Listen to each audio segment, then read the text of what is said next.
Hello guys, nandito tayo ngayon sa may barangay Amaya, Tansa, Cavite. At ito po yung lugar na tinamaan po ng mayroon na po mga oil spill dito banda sa area na to.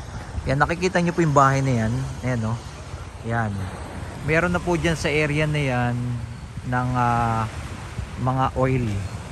No? Ang langis. At syempre kasabay ng Karina, nakikita nyo po yung mga bahay din dito. Tama ng alon yan. Wasak-wasak yung mga bahay dito. Yan. Isa sa mga tinamaan dito po, no? Ang barangay Amaya. Etong lugar nila. Ito. Syempre ang mga hanap buhay nila dito ay pangingisda sa dagat. Pero nagkaroon na po, no, ng banda dito sa area na to. Nalinis na rin po nila na meron na rin pong mga oil. Yun. Banda doon sa unahan na yan, meron po tayo dyan makikita mamaya. Lalapitan po natin yan. Yan. Halos karamihan yun. Nasira yung bahay. Oh. Tama lang po pala yan ng malalakas na alon ng Karina at Habagat na ganyan na po nangyari. Yan. Yan. Tay, ano po palang pangalan niyo po? Diosdado Fernandez ako. Ilan taon na po kayo dito po sa ano po? Dito sa lugar po ninyo sa ano?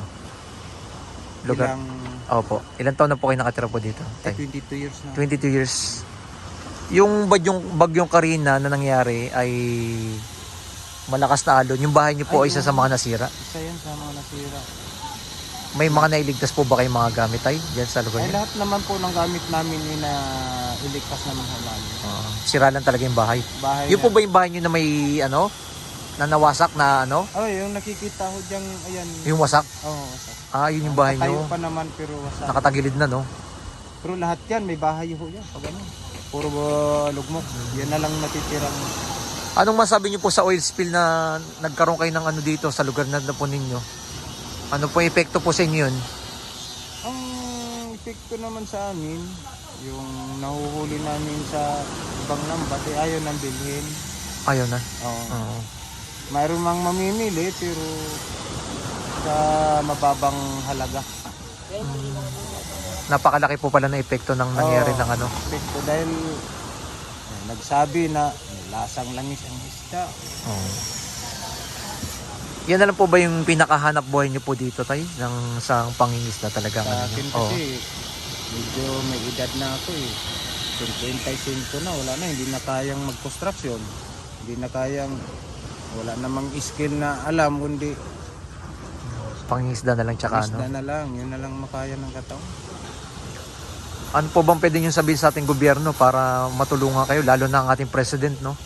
Sa lugar po ninyo dito sa ano? Amaya. Barangay Amaya. Barangay 5, Aplaya.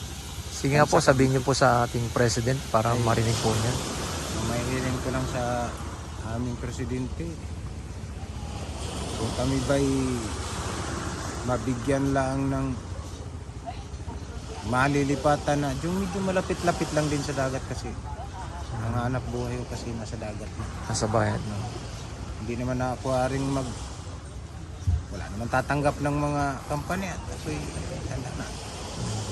Sa construction, di na rin magtagal eh. Hindi na kayang maghapon. Kaya ito na lang po talaga yung ano. Ibig sabihin tayo, napakalaking impact yung nangyari ng oil spill dito sa lugar po ninyo, sa Amaya. Yung dalawa nga ho ang Ilang araw? paraos naman kami sa bagyong Karina, Karina at Habagat. Habagat, dumating naman itong oil spill. Ginawal kaming Mangisda. magdagat, susunod na lang kami sa protocol ng Paano po tayo yung pagkain nyo po ng pang-araw-araw? Ng ganun, ng ano?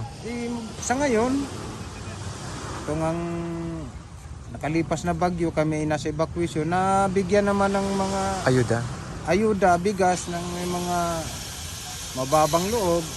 Nagbigay sa amin, salamat sa kanila kasi at paano nabigyan kami na As in, totally po lahat na po ng mga mangingisda dito, pinagbawal na pong mangisda ng ano, dahil wala na ano.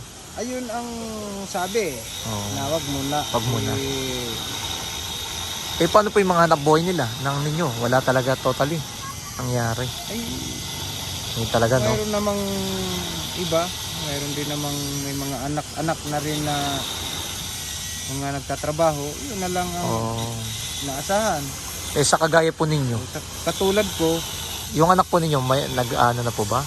mayroong isang nagpabrika, hindi naman niya kayang suportahan yung, may pamilya na rin yun.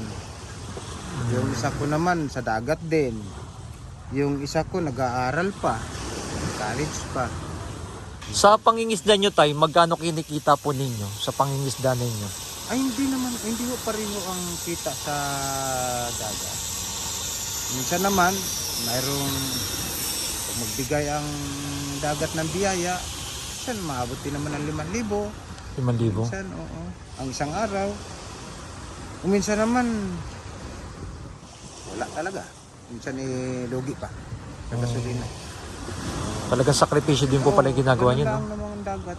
Pag nagbigay naman, Hindi naman po delikado pag nasa laot na po kayo.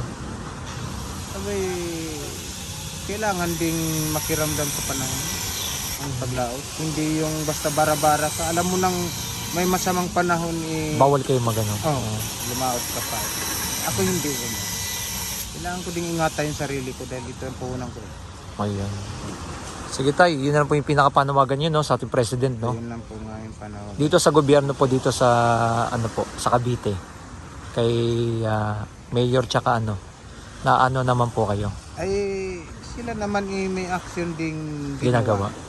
Pero gaya nga lang, hindi pa siguro talaga nakarating yung pinaka Full ano. dabis na bigay ni Mayor. Naka-Vice, si Vice ang namigay na sa amin ng bigas. Pang ano lang, pang ilang araw lang ng ano nyo. Kahit paano. Kahit pa paano nakakaano, no? Marami pong salamat kay Vice. Siyempre, kahit paano natulungan na kami. Ayun, thank you. Ayan, no? Ito yung katunayan na mismo dito, no? Yung mga ano na langis, eh. Hanggang doon sa may pinakadulo pa. Bukod dito, ito yung bahay natin ng mga ano.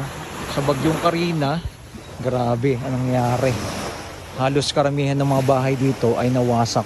Yan, dito sa lugar na yan. Yan, no? Yan, no? Itong mga bahay. Isang hilera dito mismo, wasak mismo yung bahay na nangyari. Yan. At isa pa, ito. Banda dito sa unahan, makikita ninyo. Yan yung mga oil, oh. Yung mga tumagas. Ito pa, oh. Hanggang doon. Yung dami, oh. Dito sa area na to, ito yung mga oil. Ayun, oh. Katunayan. Dami, oh. Hanggang dito rin sa area na to, makikita ninyo. Ayan. Daming oil, oh. Katunayan na nandito na po sa Amaya, Cavite, Tanza Cavite mismo yung barko na lumubog, at ito na po yung mga langis na kumalat na dito. Bali, apektado sila mismo. Tapos Bagyong Habagat at Karina, yan na po ang nangyari. Halos karamihan dito, syempre ang hanap buhay lang nila ay ang pangingisda sa dagat. Pero ito na po yung kanilang mga nararanasan dito. Yan, lumalapit po sila sa ating gobyerno, sa ating President Bongbong Marcos, na sana yan, no, matulungan itong barangay Amaya 5 dito po sa may Tanza, Cavite. Yan ang ating mga latest update na ating ipinapakita sa inyo ng mga pangyayari dito sa ating bansang Pilipinas.